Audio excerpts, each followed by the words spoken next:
Some people spend their whole lives searching for truth, but sometimes it takes a dog to scream it through the rain. The storm had been relentless that morning in Chestnut Falls, Virginia. Rain slashed sideways across the old military cemetery, tapping a staccato rhythm against rows of gravestones and the long black casket at the center of the crowd.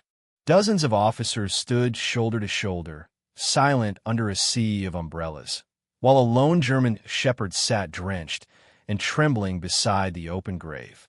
His name was Ranger. He didn't flinch when the first volley of the 21-gun salute shattered the air. But when the pallbearers moved to lower the casket into the ground, he rose to his feet and barked, a sharp, jarring sound that pierced the heavy silence like a knife through velvet. He barked again, then growled, then lunged, straining against the handler's leash with a desperation that turned heads and furrowed brows. And then the unthinkable happened. Ranger bit through the nylon leash and threw himself at the casket. There were screams, gasps. One officer reached for his sidearm before another stopped him. The German shepherd began pawing wildly at the polished wood, crying in a way only those who've ever watched a dog grieve would understand. But this wasn't grief. It was warning. "Open it," the mother of the fallen officer said. Her voice trembled, but her eyes burned with something ancient, instinct. The lid lifted. Someone screamed. It wasn't her son inside the casket. Welcome to the Heart Force channel, where you and I find more meaning in life through dog stories. Before we continue, please comment below and let us know where you're listening to this video. And if you have any dog stories of your own, feel free to share them with everyone. 3 months earlier, Officer Nathan Reed had never been the kind of man who fit in a boardroom. His mother, Marilyn Reed, once dubbed him a corporate dropout after he quit his lucrative job in finance to become a cop. It wasn't that he hated numbers. He hated silence, the kind that grew in offices where no one said what mattered and no one fought for what was right. Chestnut Falls was a small town near the Blue Ridge Mountains, the kind of place with antique shops, Sunday parades, and a dark underside no one talked about. Nathan knew the real stories, the battered wives who never pressed charges, the missing kids no one looked for, the old men running good OL boy networks that decided who rose and who fell. He wanted to change that, and that's when he met Ranger. The dog had a history as jagged as barbed wire. 5 years old, former K-9 officer, discharged after his partner died during a warehouse raid. Since then, no one could get near him without a growl, or worse. "He's broken," the trainer said. "Might not be worth saving." But when Nathan looked into Ranger's eyes for the first time, he didn't see danger. He saw himself. "Name's Ranger," said Officer Linda Greer, head of the K-9 unit. 3 handlers tried. One got 30 stitches. He hasn't left the kennel in a month. Eats barely. Growls always. Nathan crouched beside the cage. The German shepherd stared back, unblinking. Rain tapped on the metal roof above them, each drop punctuating the silence. "I'm not here to fix you," Nathan said softly. "I just want to sit with you a while." Ranger growled, but he didn't turn away. That was day 1. Over the next few weeks, Nathan became a fixture at the K-9 compound. He didn't bring toys or treats, just a chair, a thermos of black coffee, and stories. He read newspaper clippings out loud, old case files, sometimes just the weather report. Ranger never moved. But by day 12, his ears would twitch when Nathan's voice approached. Day 19, Ranger drank from his bowl while Nathan stood in the kennel. Day 27, he sat when Nathan called his name. The real test came on day 31. They were alone, early morning, mist curling across the gravel. Nathan held a leash in his right hand and unlocked the kennel with the left. Ranger stepped forward, paused, looked Nathan in the eyes, and sat.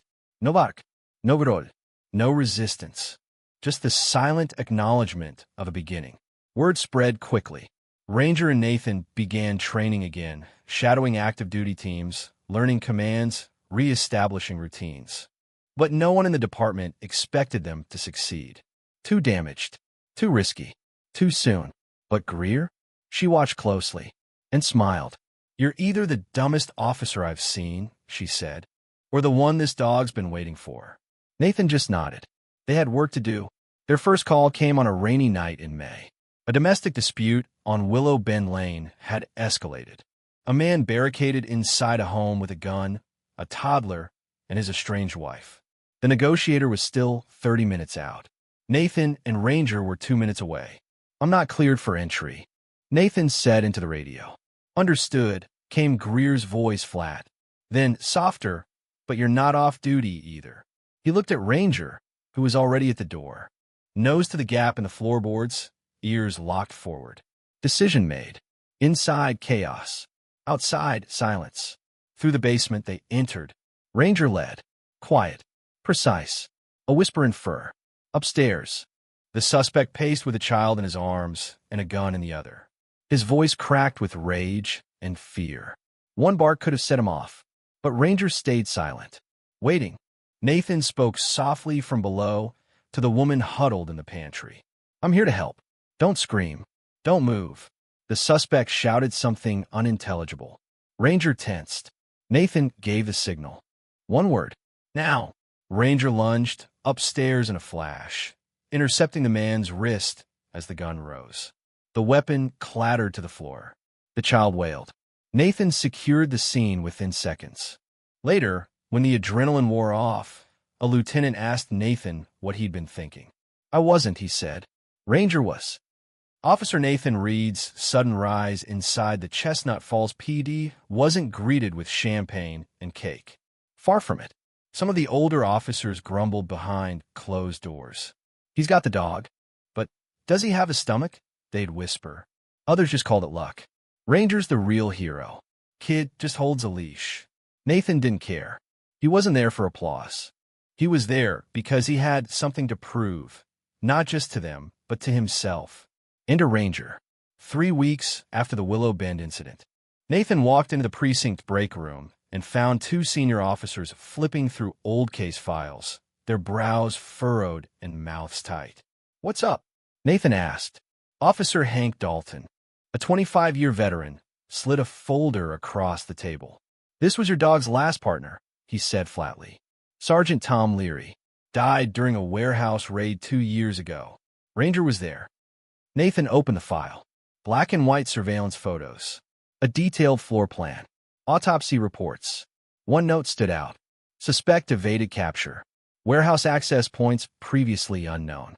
Cause of death, GSW. Close range. Nobodikam futi. It wasn't the note that chilled Nathan. It was Ranger. The dog had patted him beside him, silent as usual, but now his body was tense. Hackles slightly raised. His ears twitched at the mention of Leary's name. In his eyes, something flickered there. Recognition. Pain. Memory. "You remember this place," Nathan said softly, kneeling beside the dog. Ranger didn't bark. He just stared at the photo. Then, unusual for a dog so disciplined, he whined. Long and low. And Nathan knew. This wasn't just about grief. It was about unfinished business. That night, Nathan sat alone in his small apartment, the folder open in front of him, Ranger asleep at his feet. Rain tapped the window like a ticking clock. The same rain that had fallen on the night Leary died. He reread every line. Suspect never found.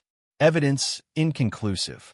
A local judge, Judge A. Grisham, had shut down the investigation, citing procedural violations. Nathan leaned back and stared at the ceiling. Something stunk, badly, and someone had made sure the case stayed buried. The next day, he went to Officer Linda Greer. Did Tom Leary have any enemies? Nathan asked. Greer's jaw tightened. Plenty, she said. He was working on something big before he died. Wouldn't share details. Just said if something happened to him, follow the money. Follow the money to where? She shook her head. He didn't say. Just mentioned the East End and a name he couldn't prove. She paused. You're asking because Ranger remembered something, aren't you? Nathan nodded. That place still triggers him. He's trying to tell us something. Greer stood slowly, as if the air had grown heavier. Then we need to start listening.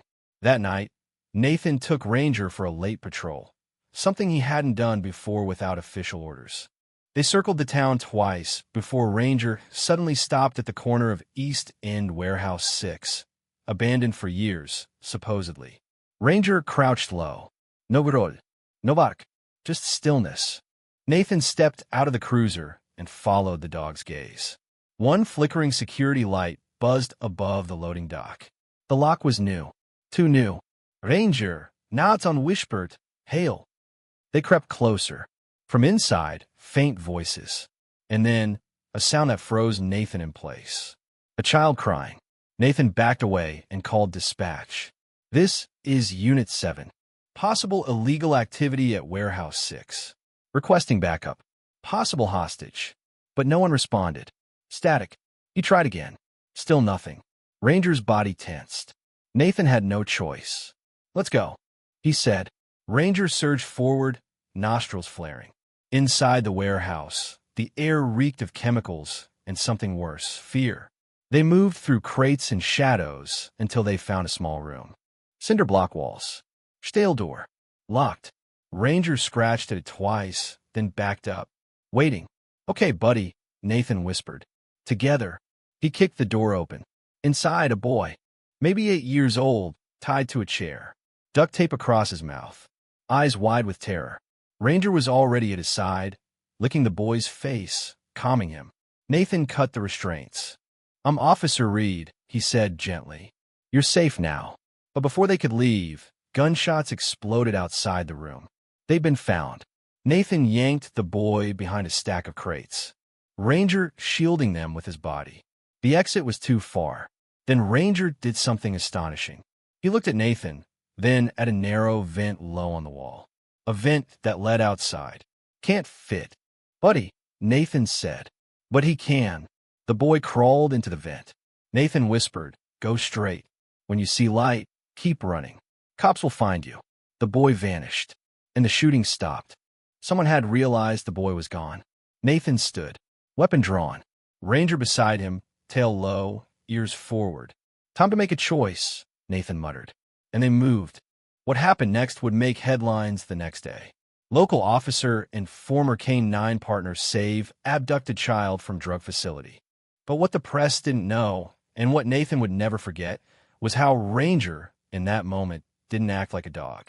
He acted like a partner.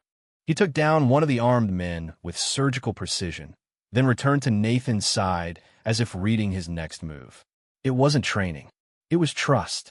After the dust settled and the boy was returned to his mother, Greer pulled Nathan aside. You realize where you were, don't you? She asked. Warehouse 6, Nathan said. She nodded. Same place Leary died. Nathan felt it in his gut.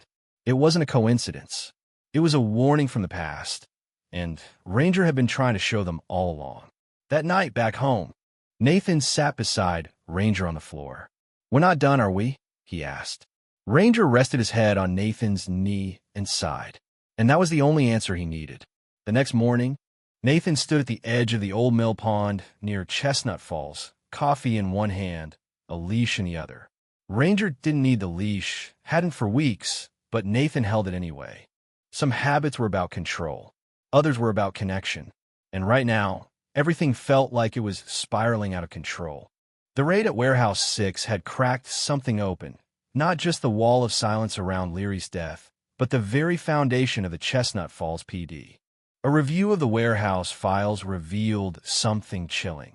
The building was still listed under the ownership of East End Logistics, a front company that had ties to a now-retired officer named Rick Dalton, Hank Dalton's older brother. Same Hank who gave Nathan the original Leary file. Coincidence? Nathan didn't believe in those anymore, especially not after what Ranger was trying to show him. Greer called Nathan into her office. Word spreading, she said, closing the blinds. Brass is nervous. That warehouse was supposed to be sealed after Leary died. But it wasn't, Nathan said flatly. And now we know why. Greer's voice dropped. Dalton pulled Leary off that call. I think we're standing on a powder keg, and Ranger just lit the fuse. Later that afternoon, Nathan sat outside the hospital. Inside, the boy they rescued, Lucas Brantley, was sleeping under watch. His mother, a woman named Elise, had thanked Nathan through tears. Said her son had gone missing 3 days ago. Said she'd reported it. Said the police told her there was no evidence of abduction. That wasn't a mistake. That was a cover-up. Nathan watched Ranger sniff the sidewalk outside the hospital door, nose twitching. Then he sat down, alert but calm, as a black SUV rolled past slowly. Windows tinted. No Platz. Nathan stood, and the SUV accelerated. He drove straight to Greer's house. Not the station. He wasn't sure who to trust anymore. She opened the door in jeans and a t-shirt, badge clipped to the waistband. "You're not on shift." "I know," Nathan said, "but someone's watching us. And I think they know Ranger remembers more than he should." She stepped aside to let him in. "Then we're in deeper than I thought." They spread out everything they had, Leary's old files. Nathan's notes, photos, the rescue report. Ranger lay on the rug in the middle of the room, eyes darting between the two humans as they worked. And then he got up, crossed the room, and dropped a folded envelope at Nathan's feet. Nathan looked at it. Yellowed. Unmarked. Greer paled. "That was in Leary's vest," she whispered. "They never logged it." Inside were handwritten notes. Descriptions. Names. A bank routing number. And one final sentence in shaky writing. "If I don't make it, watch the judge. He's in deeper than anyone thinks." The judge. Judge A. Grisham. Same man who shut down the case. Nathan exhaled. Now we know who buried it. Greer's jaw tightened. Now we just have to figure out how to dig it up. The next day, Greer approached Nathan in the locker room. "They're assigning you and Ranger to courthouse security next week." Nathan blinked. "Random?" "No. Judge Grisham requested it." Nathan met her eyes. "That's a trap." "Yep," she said. "And it's the only way we're going to get answers." Courthouse security detail was usually boring. On duty, walkthroughs. Watching people shuffle through family court and parking tickets. Not this time. Nathan and Ranger arrived early. The judge wasn't due in until 10 a.m. But a strange tension already filled the building.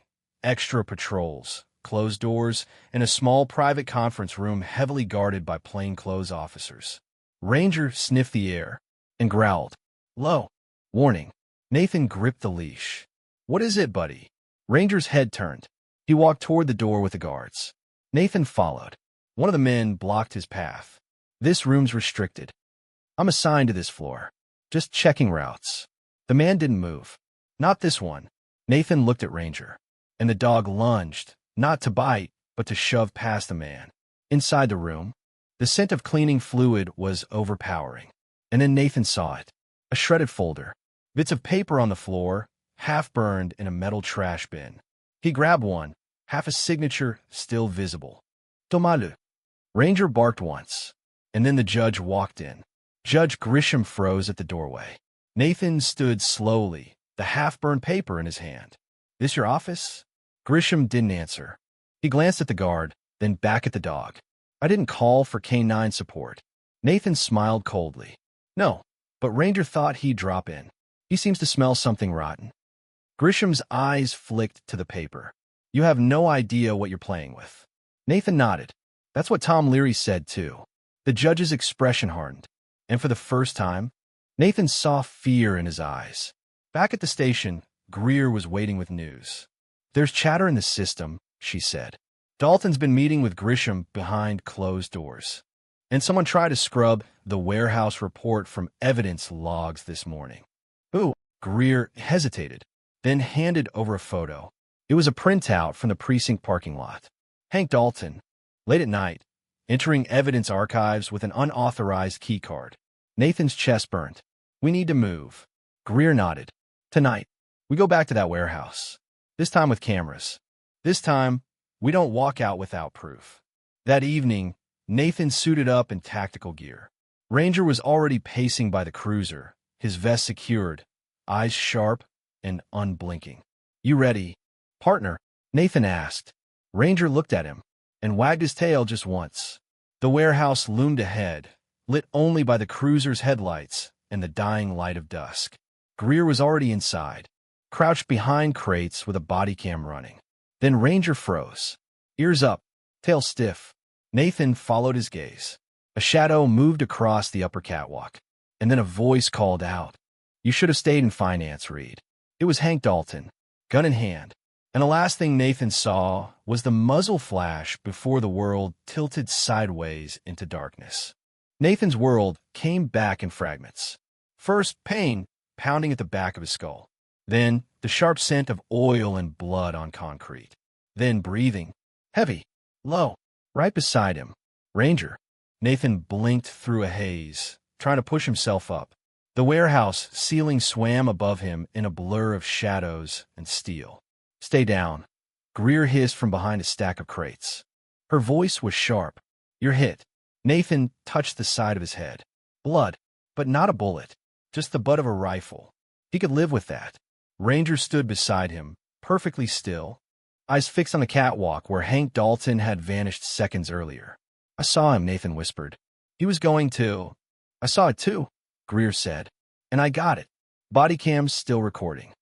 They weren't dead. Not yet. Ranger moved first. Low, silent, calculated. Greer handed Nathan a flashlight and pulled her own sidearm. There's a back stairwell, she whispered. Dalton won't go far. Not without destroying whatever's left of Leary's files. Nathan stood, teeth clenched, heart pounding. Though let's not give him the chance. The deeper they moved into the warehouse, the more it felt like descending into the underworld. The back offices were untouched until now. Filing cabinets stood open, their contents scattered like confetti from a war no one ever admitted was fought. Ranger froze near one of the cabinets and began pawing at a lower drawer. Nathan opened it. Inside, 3 folders, each stamped with internal affairs, confidential. Photos, receipts, names. Judge Grisham, Rick Dalton, a list of warehouse owners across 3 counties, all retired law enforcement with matching wire transfers to offshore accounts. They were running drugs and trafficking stolen goods through evidence rooms. And Leary had figured it out.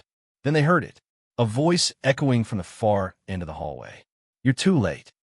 Dalton stepped into view, gun raised, his silhouette outlined by the orange glow of a portable floodlight behind him.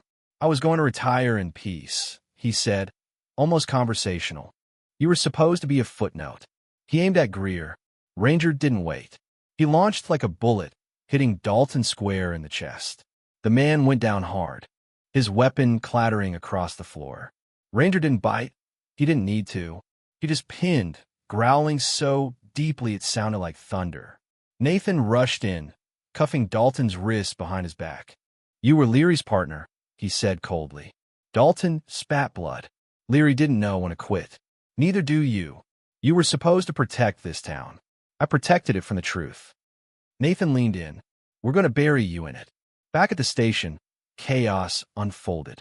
The files were handed to Internal Affairs. Judge Grisham was placed under federal investigation. And Hank Dalton? He was booked into his own cell block by an officer who refused to look him in the eye. That night, Nathan sat in Greer's office, shell-shocked but upright. Leary died for this, he said quietly. All of it, covered up by men who wore the same badge we do. Greer nodded. That's why we can't look away. And it's why Ranger remembered. Some things a dog doesn't forget. 2 days later, Nathan received a visit from someone he never expected. Elise Brantley, Lucas's mother. She brought a small gift box, tied with blue ribbon. Nathan opened it slowly.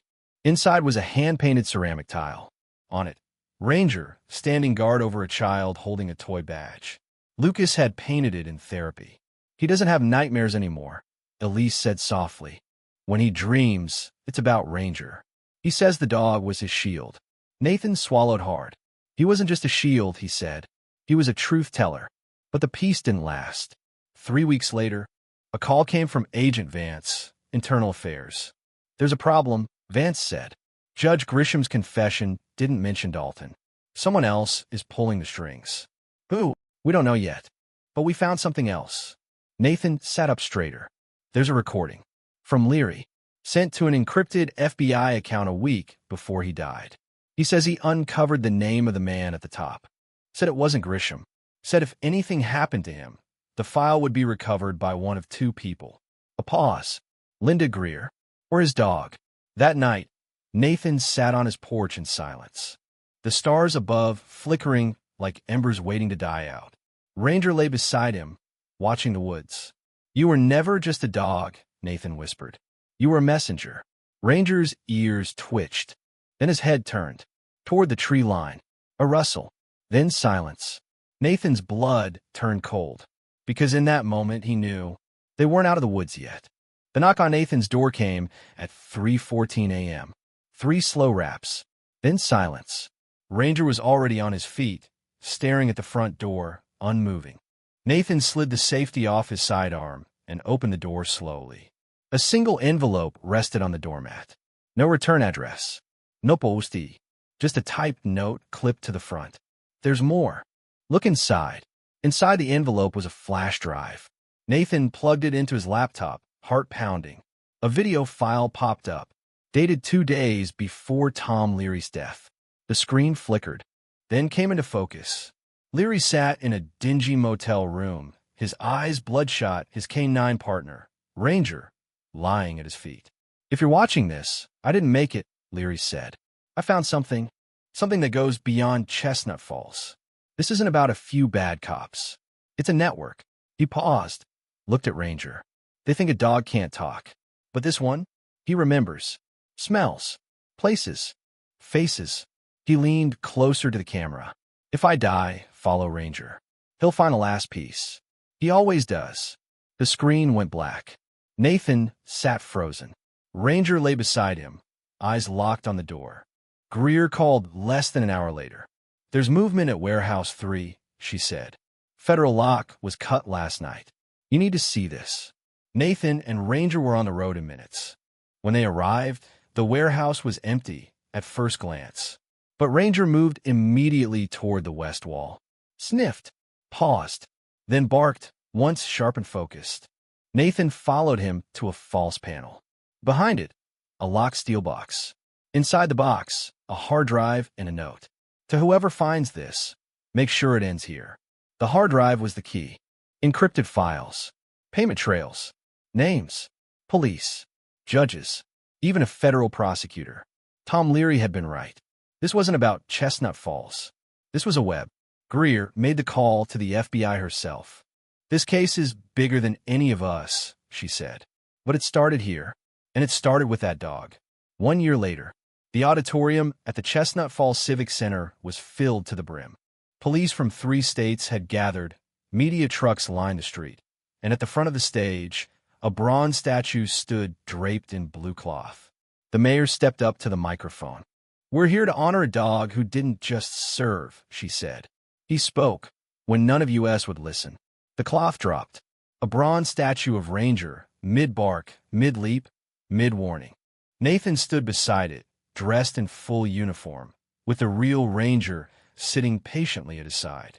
After the ceremony, Nathan stepped up to the mic. He cleared his throat. I've worn a badge for 4 years, and in that time, I've learned that justice doesn't always speak in words.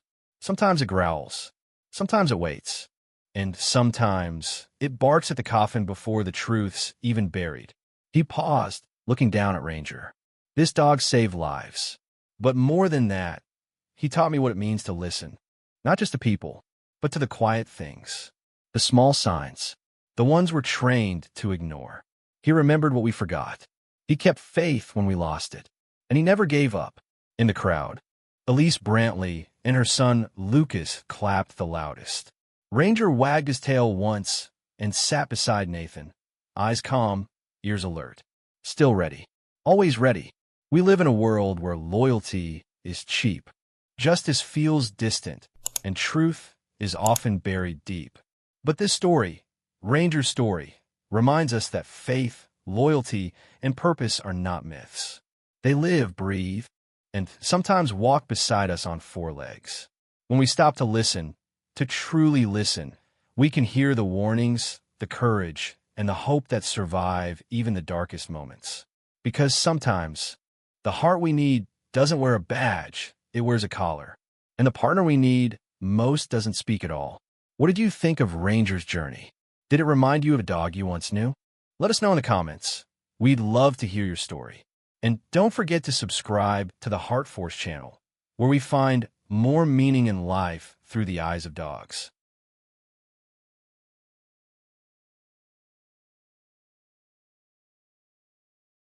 The wind whispered through the narrow streets of Green Valley, carrying the weight of a heavy silence.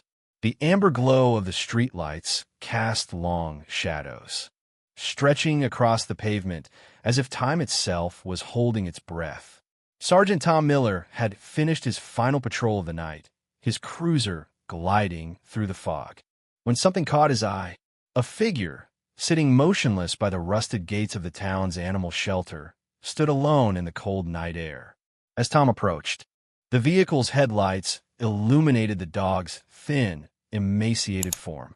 It was a German shepherd, eyes fixed in the direction of Tom's car. For a moment, the world seemed to freeze as their gazes locked. Tom's heart stopped, his breath caught in his throat. Shadow? The dog, though visibly weakened, held a dignity Tom recognized in an instant, even after years of separation. His mind raced, but there was only one thought that mattered. It can't be. It can't be him. Welcome to the Heart Force channel, where you and I find more meaning in life through dog stories. Before we continue, please comment below and let us know where you're listening to this video. And if you have any stories about my loyal friend, please share them with us.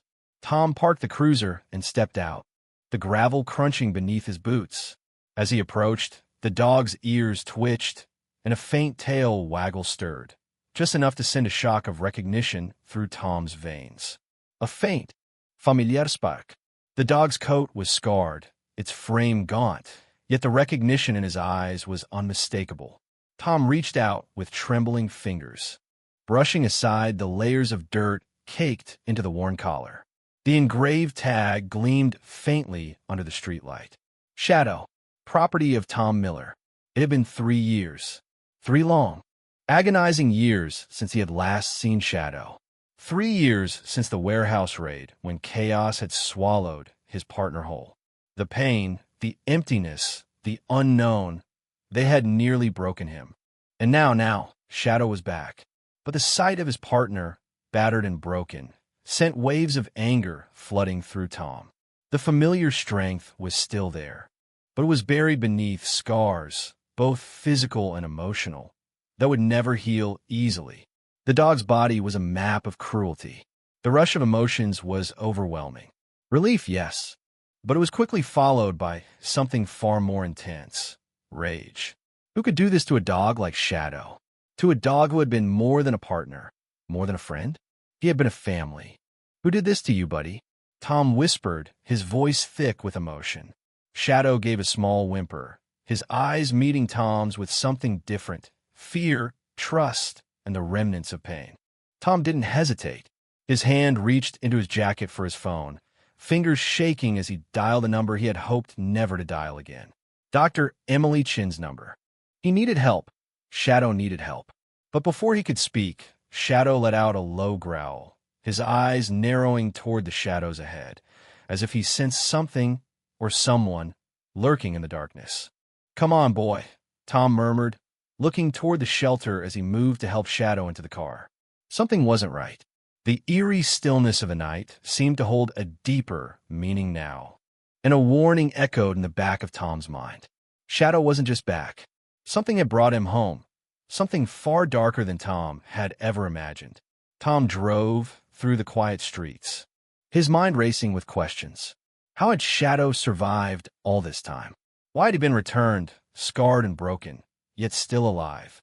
There was a story here, a story that had been hidden in the shadows, and Tom was going to uncover it, no matter the cost.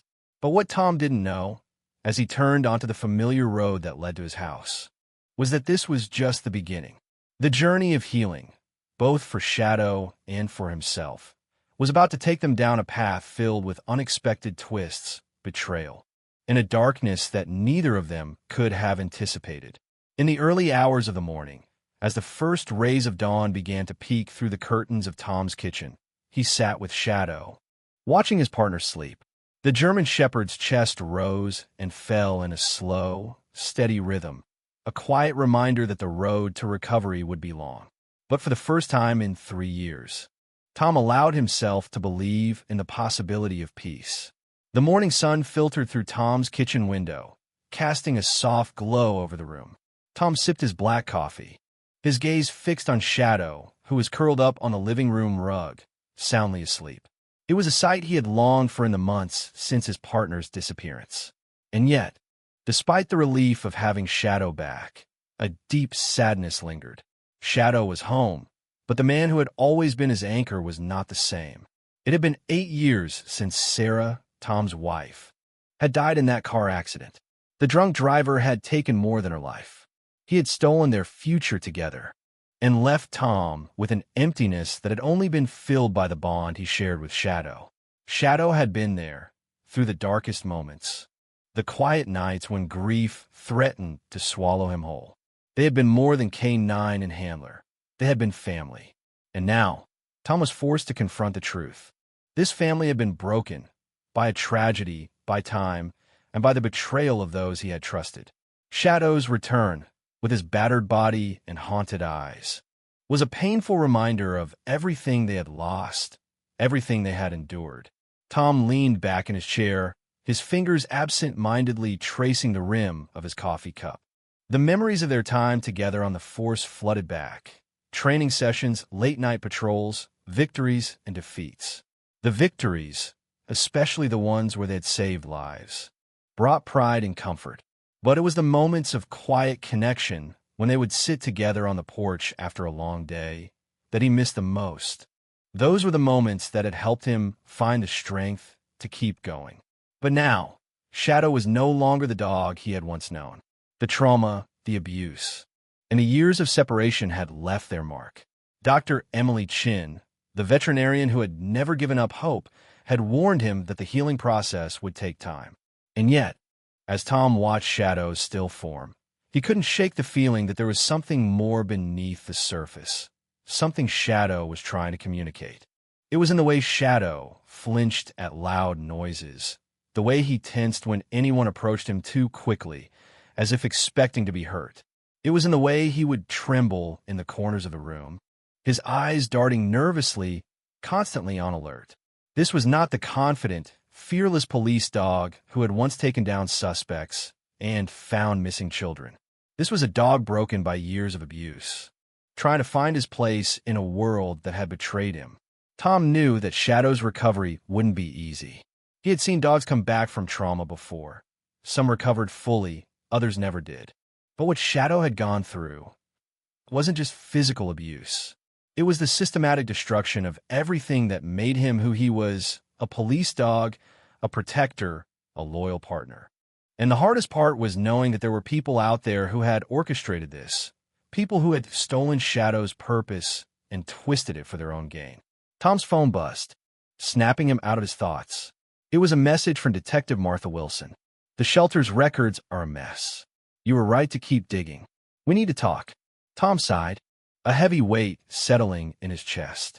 He had known for a long time that something wasn't right at that shelter. The way the funding had mysteriously tripled in the past few years. The strange circumstances surrounding Shadow's disappearance. And now, Shadow's return had only raised more questions. Questions that Tom couldn't ignore. "Come on, buddy," Tom muttered softly, rising from his chair. "We've got work to do." As Tom opened the door to his cruiser, Shadow stood up, his movements slow but determined. The dog's eyes met Tom's, and, for a brief moment, Tom saw a flicker of recognition, a spark of the dog he had once known.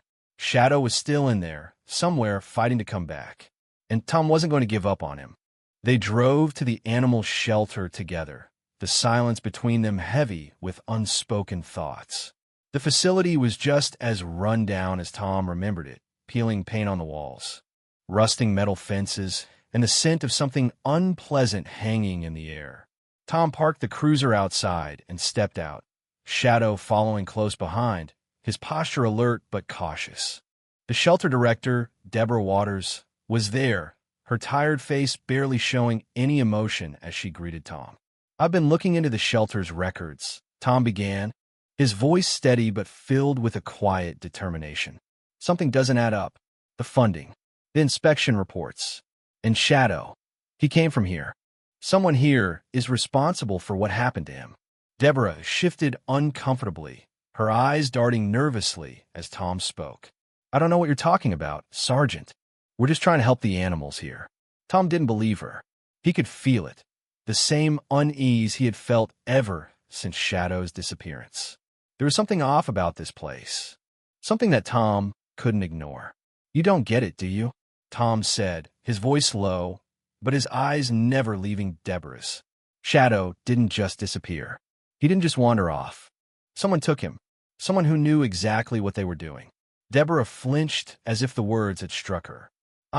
Tom cut her off. I'm going to find out who did this to him. And I'm not going to stop until I get answers. As he turned to leave, Shadow stood at his side, his eyes scanning the area with the focus of a trained canine. It wasn't just the shelter that Shadow was watching. It was everything. His training, his loyalty, and his instincts had never truly left him. Even after everything that had happened to him, Shadow was still Tom's partner. And together, they were going to uncover the truth, no matter the cost. The days following Shadow's return were a blur of meetings, investigations, and a growing sense of unease that hung over Tom like a dark cloud. He had always trusted his instincts, but now those instincts were telling him that something far more sinister than simple animal cruelty was at play. There were whispers in the halls of the Green Valley Police Department, and Tom couldn't ignore the gnawing feeling that the shadows were closing in on him once more. Despite the mounting pressure, Tom remained resolute. The more he uncovered about the shelter, the more he realized how deep the corruption ran. The records, the strange funding, the missing dogs, all of it pointed to something much larger than he had anticipated. And someone in his own department was involved. Tom spent hours going over the shelter's financials with Jack Thompson, the young officer who had become a trusted ally in the investigation. They dug through paperwork, making copies of everything, and Jack's persistence started to pay off. "I've got something," Jack said, his voice low as he tapped a few keys on his laptop. Deborah Waters, she didn't start getting paid until 2 years ago. Before that, she was just listed as a volunteer. And there's something strange about the facility's inspection records. Every time, a new inspector, and some of their names don't even exist. Tom leaned in, his eyes scanning the screen. "Who's pulling the strings here?" he murmured, more to himself than Jack. But Jack's expression was serious. "There's more," Jack continued, pulling up a new file. "I ran a background check on Deborah. She's connected to James Reynolds, the financial advisor to the shelter." "And Reynolds? He's got ties to other shelters across the state. Shelters that have all experienced mysterious fires and strange disappearances. It looks like this whole thing is linked." Tom's blood ran cold. It wasn't just animal abuse. It was an operation, a carefully orchestrated scheme that had been going on for years, and it involved people Tom thought he could trust. He had to get to the bottom of it. But with every new lead, it became clearer that this wasn't just about saving Shadow.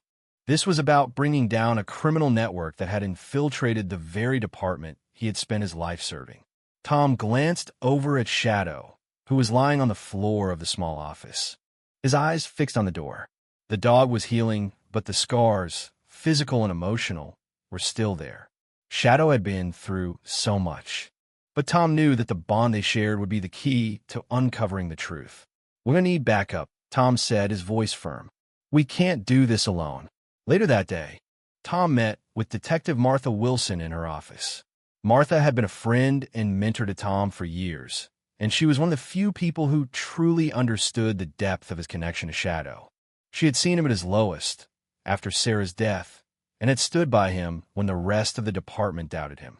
"You're not going to like this," Martha said, after Tom briefed her on what he and Jack had uncovered. "But I think we have a rat in the department. Someone has been covering this up from the inside. Chief Bennett's too calm about all of this. I've been watching him. He's been too controlled. It's like he knows something we don't." Tom felt a chill run through him. Chief Bennett had always been a steady presence in the department, but lately his behavior had been strange. There had been whispers about misplaced evidence, missed investigations, and a sudden shift in priorities. And now, with Shadow's return, Bennett's indifference felt like a warning. "We need to be careful," Martha continued, her voice steady. "There's something going on here that goes beyond just the shelter. Someone's using these dogs for something more than just trafficking. And I think Bennett's involved. Or at least he's covering for someone who is. Tom nodded, a plan already forming in his mind. We're going to need more than just suspicion. We need hard evidence. They spent the next few days gathering information. Jack continued to dig into the shelter's financials, while Martha used her connections in the department to track down any leads that might be useful.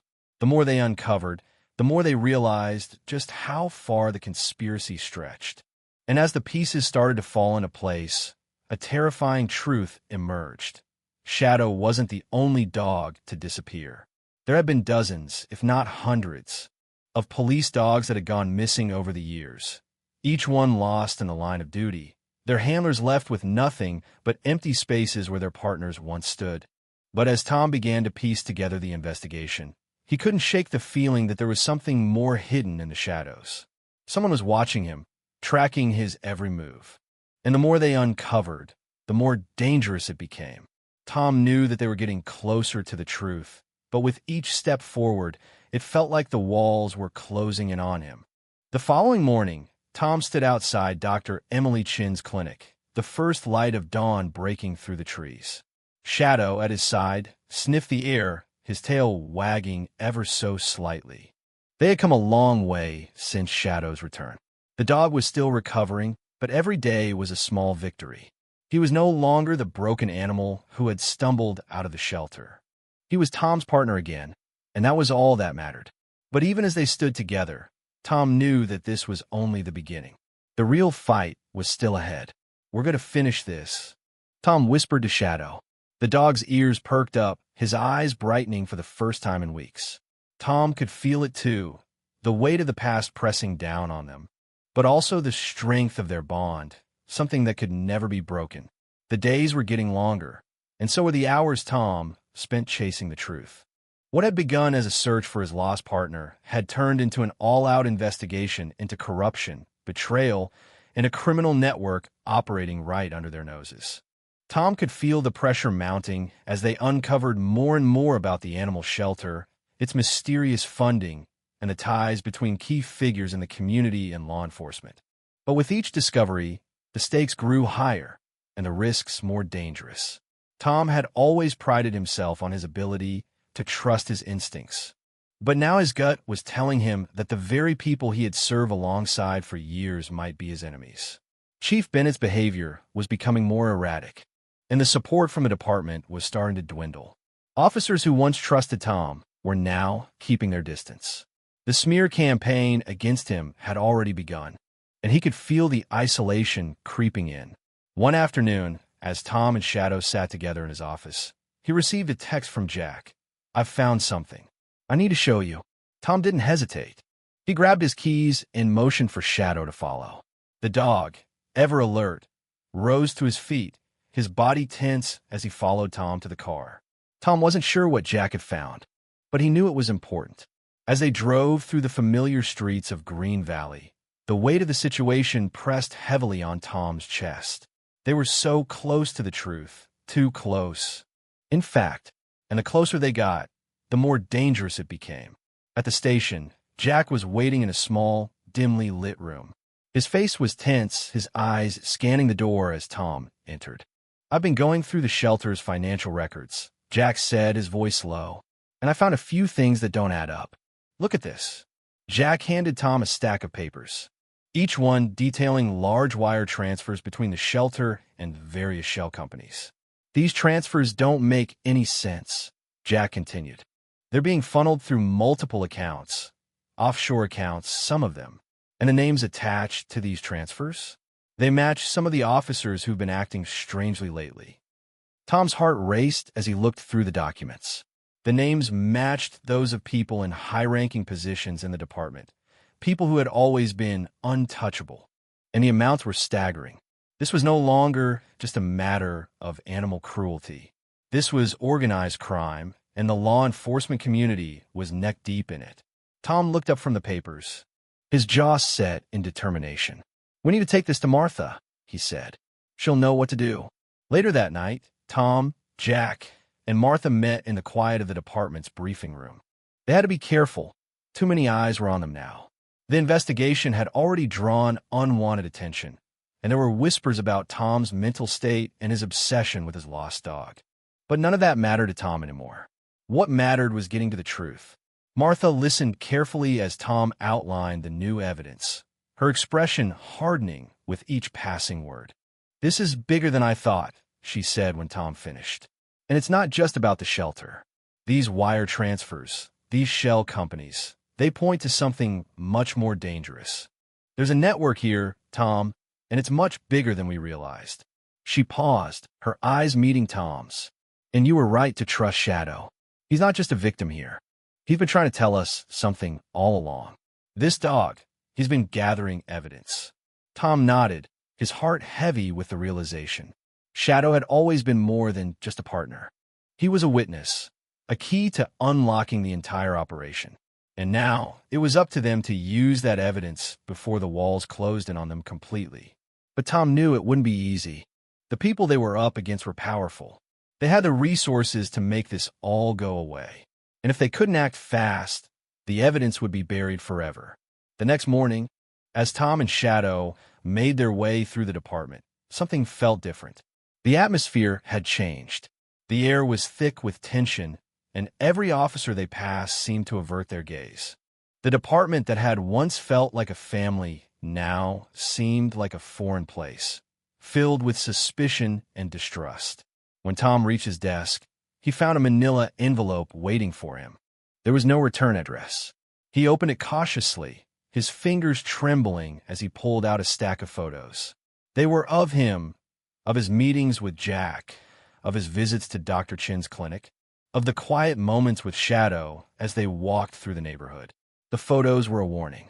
Someone was watching him, watching them. Tom slammed the envelope onto his desk, his fists clenched. He had suspected that the walls were closing in, but now it was clear. The people who didn't want the truth to come out were getting desperate. He looked down at Shadow, who was lying beside his desk, his body tense, as if he could sense the danger. Tom reached down to scratch the dog's head. "We're not backing down, buddy," he whispered. "Not now. Not ever." Later that day, as Tom and Shadow left the station, they were followed. Tom caught sight of a black SUV trailing them at a distance. His heart sank. The game had changed. Whoever was behind this, whoever had orchestrated the cover-up, was making their move. Tom drove quickly, trying to lose the SUV in the winding streets of Green Valley. But the vehicle stayed with them, its headlights glaring in the rearview mirror like a predator stalking its prey. Tom's grip tightened on the steering wheel as they approached the outskirts of town. He needed to get somewhere safe, somewhere they could regroup and plan their next move. "Hold on, Shadow," Tom murmured, his voice tight with determination. "We're going to make it out of this. Together." But just as he turned down a narrow alley, the black SUV pulled in behind them, blocking their exit. Tom's heart raced as he slammed on the brakes, his mind racing with possibilities. It was time to face the truth head-on. The moment Tom's foot slammed on the brake, the black SUV's headlights illuminated the alley, casting long shadows that seemed to stretch toward him like dark hands reaching for the truth. His heart pounded in his chest as the vehicle blocked his only escape route. There was no turning back now, no more hiding in the shadows. The people behind the SUV, whoever they were, knew they were getting closer to being exposed. And now, they were making their move. Tom glanced over at Shadow, who sat poised at his side, eyes sharp, alert, ready for anything. His partner, battered and scarred, had come so far in his recovery. But now, the dog's instincts kicked in like he had never been away. There was no fear, only the sharp, unwavering focus of a canine who had been trained to protect his handler, his family. Tom rolled down the window slightly, his breath steady despite the storm raging in his chest. As he reached for his phone to text Jack and Martha, the black SUV's engine revved, signaling the start of a cat-and-mouse game that Tom had been preparing for, whether he was ready or not. "Stay calm, Shadow," Tom whispered, his voice a mixture of reassurance and warning. "Whatever happens, we're in this together." The moment Tom tried to back up, the SUV sped toward him, blocking any chance of escape. He gripped the wheel tighter, cursing under his breath. Every instinct screamed that they were being boxed in, but the dog at his side remained composed, scanning the environment with laser-like focus.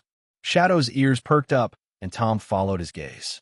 In the distance, two more vehicles had appeared, flanking them, their engines humming in the quiet night air. There was no more running, no more hiding. They had reached the point of no return. The corruption, the lies, the cover-ups, they all converged on this moment. Tom's fingers clenched into fists, his mind set on one singular goal: expose the truth, no matter the cost.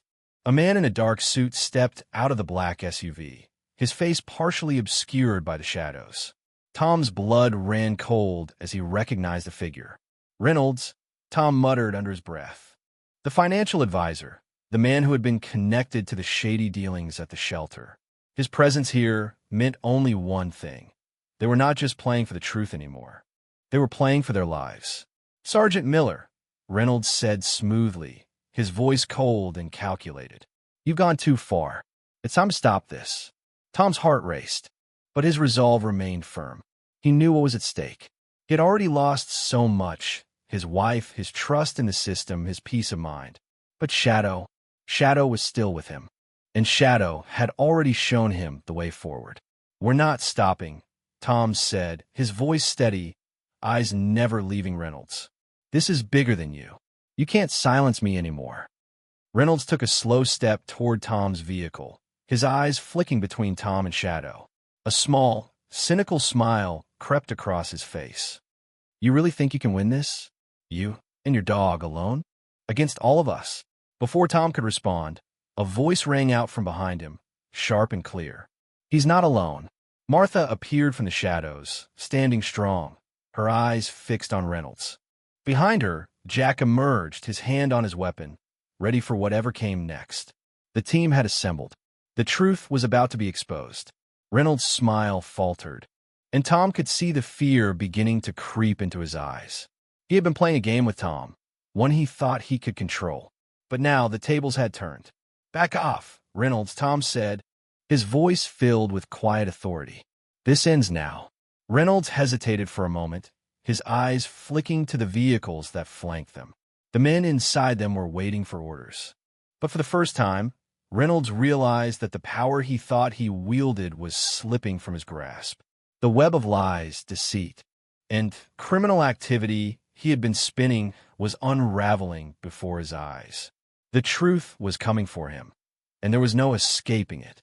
Shadow's growl broke the silence, a deep, resonant sound that sent chills down Tom's spine. The dog had been through hell, but he had never forgotten who he was. And now, he was ready to finish what he had started. He wasn't a victim anymore. He was a survivor, and he wasn't going to let Reynolds or anyone else get away with what they had done. Reynolds' face twisted in fury as he realized that his time was up. "You don't know what you're up against," he spat. "You don't know who you're dealing with." But Tom's resolve only hardened. "I know exactly who I'm dealing with, and you're done." The next moments unfolded in a blur. Tom and his team moved with precision, disarming Reynolds' men before they had a chance to react. Shadow moved alongside Tom, his every step a reminder of the bond they shared, a bond that had been tested, broken, and rebuilt. They were no longer just cop and canine. They were brothers in arms, fighting for justice. Reynolds was arrested, his ties to the shelter's operations exposed in full. The evidence Tom had gathered, both from Shadow's behavior and the hidden documents, was enough to bring the whole operation down. And when the police raided the shelter the next morning, they found even more evidence: hidden files, training logs, and damning recordings that painted a clear picture of corruption and abuse spanning years. But the victory came at a price. The weeks that followed were filled with both triumph and loss. The department was forced to reckon with the truth, and the extent of the corruption was staggering. Shadow's story became a symbol of resilience, a reminder that no matter how broken something is, it can always be rebuilt. And as the community rallied behind Tom and Shadow, they began to heal together. Tom stood at Martha's grave, the weight of her loss pressing heavily on his chest. She had given everything to help them bring the truth to light. Shadow stood beside him, as always, his eyes alert and watchful. "Some things are worth dying for," Tom whispered, his voice thick with emotion. He had learned that lesson the hard way, but in the end, it was the truth that had triumphed. As he stood there, the wind carrying the scent of the earth and the promise of a new day, Tom knew that Shadow's journey wasn't over. They had survived the worst. But now it was time to rebuild, time to honor those they had lost and fight for those who couldn't fight for themselves. In this story, we witness the power of loyalty, resilience, and justice. Tom and Shadow's journey was never just about finding the truth. It was about overcoming the darkness that threatened to consume them both. Their partnership, forged through years of hardship, was the key to exposing the corruption that had been hidden in plain sight. This story reminds us that no matter the obstacles we face, there's always a path forward, and sometimes that path is found through the most unlikely of partnerships. What did you think of this story? Let us know your thoughts and feelings in the comments below. Have you ever had a dog that showed unwavering loyalty or helped you overcome challenges? We would love to hear your stories. And don't forget to subscribe to the Heart Force channel for more powerful, inspiring stories about dogs and their incredible impact on our lives.